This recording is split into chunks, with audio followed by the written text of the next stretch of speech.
Today I'm speaking with a good friend of mine, Jaehyuk Ju. I'm really excited to speak to you, Jay, because you've got a really interesting story to share.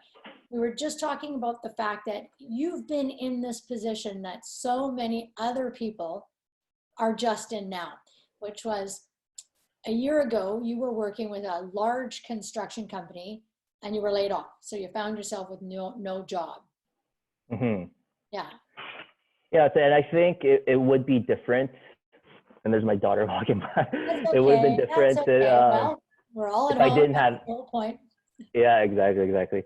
They're going crazy, by the way. But I think it would have been different if I didn't have kids. But I have two young kids, so young family. So that I think that kind of added. Like it really felt like my back was against the wall, and it was a scary feeling. And I know a lot of people. I was listening to CTV this morning, and record-breaking, job losses in the last month. And I have close acquaintances that are losing their jobs. And I know it's very different circumstances than what I dealt with, but I wasn't expecting to be laid off either. Just like people weren't expecting this pandemic to happen. So it was all coming from left field. So my back was against the wall. It was very scary. Yeah, I mean, you have a family that you have to, support, and you'd had a really good job. In fact, you just said you had two jobs with that same company. So now you find yourself without any job, and you've really gone to something very different for a job. So tell me what you are. How would you describe your new self-employed title? Yeah, so that's interesting because I was trying to figure out what to call myself. Because when you're self-employed, you can really be anything, right? Yeah, You can call yourself anything. You give yourself the job title. So I was thinking, filmmaker. No, I don't think I have like the professional experience to call myself a filmmaker. Videographer. Okay, I think videographer is a little bit more casual and fit me better. So I've been calling myself a videographer. But I'm specifically a videographer for entrepreneurs because I've decided to work for that niche for entrepreneurs. I've been in a couple of your videos, or at least one, and you've given me very good direction, which is really hard because I do come from a broadcasting background, which I know you're trying to get me out of. Oh, I think your videos have gotten so much better. I saw your crisscross dance video. Yeah. Recently. I loved it. Business must be good for you, Jordan. So I like doing it to keep fit and just for fun. And I think it's showing a different side of me because I'm really actually quite a weird, crazy person. Anyway, back to you, Jay. Okay, so you were working in a very different industry.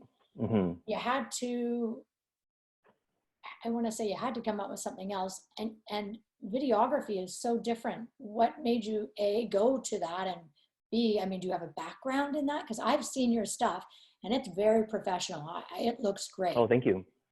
I think, everyone has their little hobbies. They cook. Some people like to go play sports. I think in high school, I was the guy with a camera. I had the video camera and I would film us having a good time, put the video together and share.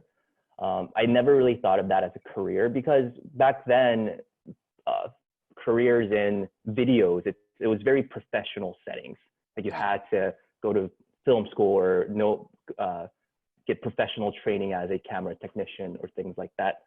And I had none of those. So it never occurred to me that it could be a career. But when I was faced with this situation, I kind of had to figure out what I needed to do. Okay, will I keep pursuing the career that I've been on, and the career path that I've been on, or do something different? And I think one of the reasons I was laid off the second time from this company is because I was trying. So there was a big event. It's an annual operations meeting. It's when the whole company, all the CEOs and all the presidents get together for this big meeting, and they used to play these grand videos for each of the companies, just kind of representing like, this is what we've done in the last year. This is how wonderful we are, that type of thing, to do a little hoorah event.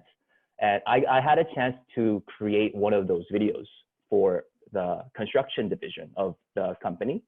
And I just had so much fun making it. And no one really had any expectations because I'm not a professional person doing this. They just thought, okay, you like doing it, why don't you try it, type of thing. And I did it, and it was very well received, and I had so much fun making it. After the event, I pursued some of the leaders of the company to see if I can do this as on a full-time role. And I think me kind of focusing on that maybe rubbed some people the wrong way. Oh. And I think that kind of contributed to me being laid off. So when I was laid off, I thought, okay, maybe I should actually do something that I really, really enjoy doing. And I really enjoyed creating that video. And it's been a hobby of mine. It's known that I like doing this. Why don't I try to do this as a job, type of thing? And then I don't know if you follow Gary Vaynerchuk. He's an online personality business coach type of thing, and he has a full-time videographer following him around. Wow. And I just kind of got inspiration from that and thought, hey, maybe I can find my own Gary Vaynerchuk. And that's kind of how I decided to focus on entrepreneurs. That's awesome. That's so cool. So how is it going now? We all are stuck at home. Mm-hmm. How's business looking right now for you? So, I saw a Facebook post today. It said it only takes one business deal, one person to give you an opportunity to change your life around, or something like that. And I really resonate with that. So the entrepreneur, one of the first entrepreneurs that I met, he's a CEO of Eno Foods. It's a healthy organic coconut snacks company, and he's a serial entrepreneur. So he's got other companies as well, but that's kind of his main company.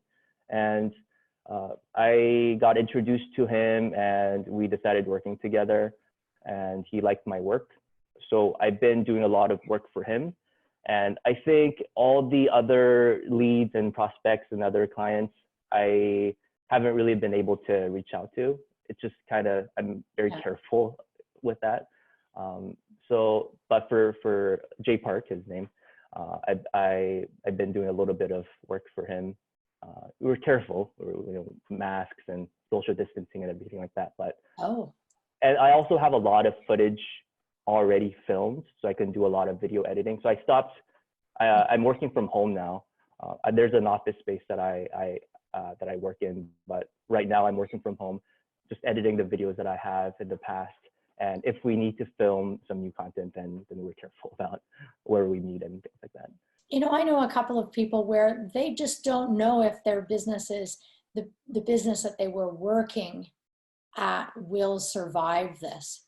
And I wonder if, maybe your story might help inspire others. I was just saying to my daughter yesterday, what would the world look like if we all did jobs, because I was thinking about you in this interview, if we all did jobs that we actually wanted to do and loved, what would the world look like? So many people just do jobs that it's exactly that. It's just a job, versus really following what their heart and what their intuition says they should be doing. I don't know. I don't know if that's practical, but what a wonderful world this would be. And like you're saying, everybody's in isolation right now, and you're really seeing what people love to do. I mean, how many Instagram photos have you seen of pies? People love baking pies. What's with all the pies? Whether it's cooking or gardening or painting or dancing or whatever, right? I think it's a real silver lining to this.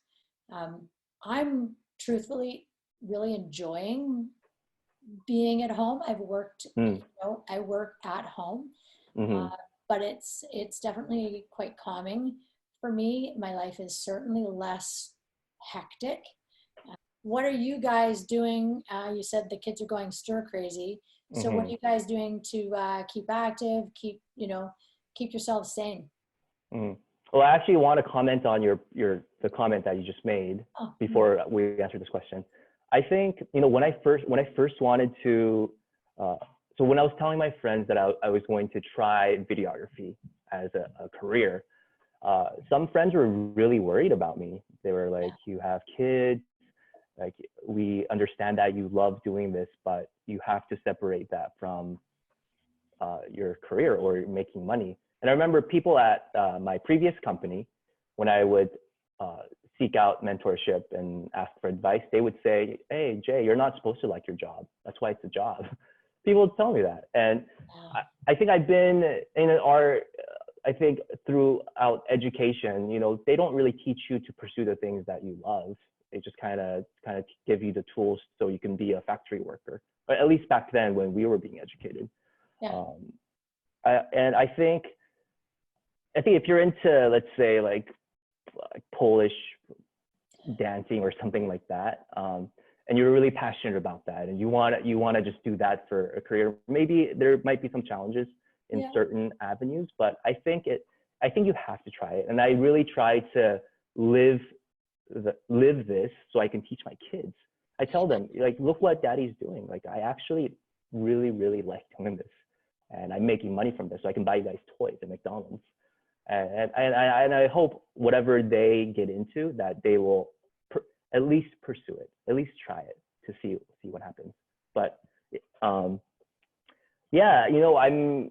guess I'm learning how to, like, be with my kids again. It's weird because I was with them, but I only see them for a few hours a day. But now I'm spending the entire day with them, so it's kind of relearning or learning for the first time how to be with my kids. So it's actually been quite an eye-opening experience. I think I was becoming a little bit impatient at first, but it's slowly getting better. So and I think I'm being exposed as a father. Truthfully, my daughter, she's 7 years old now. She would sometimes say, "Oh, all you do is work. You don't you don't play with us." Like, she'll say things like this, and I know she's just saying it as a spur of the moment type of thing, but it makes me think, wow, like, she's right. She's totally right. Like, I'm not spending any quality time with her, even though I'm here with her. So it's been a learning moment for me as a parent. And I don't know, it's just hard to, I find myself really struggling to play with the kids. Like, I get bored of it, I guess. Like, I'll start something with them and they want to keep going, but it's like, oh my gosh, like, I'm done. But it's only like 2:00 in the afternoon. So it's a good opportunity, I think. I need to learn how to become a good parent. So and I really want to be for them. Like, I love work, but I also want to be a good dad. And I think this time is really, it's exposing me as a parent. And I'm grateful that this is all happening for this situation. I love that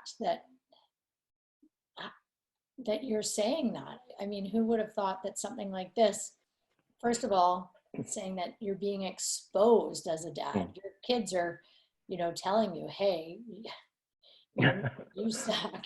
But I like that you said this is forcing you to grow as a parent and learn to be a parent. So what a silver lining to take from this.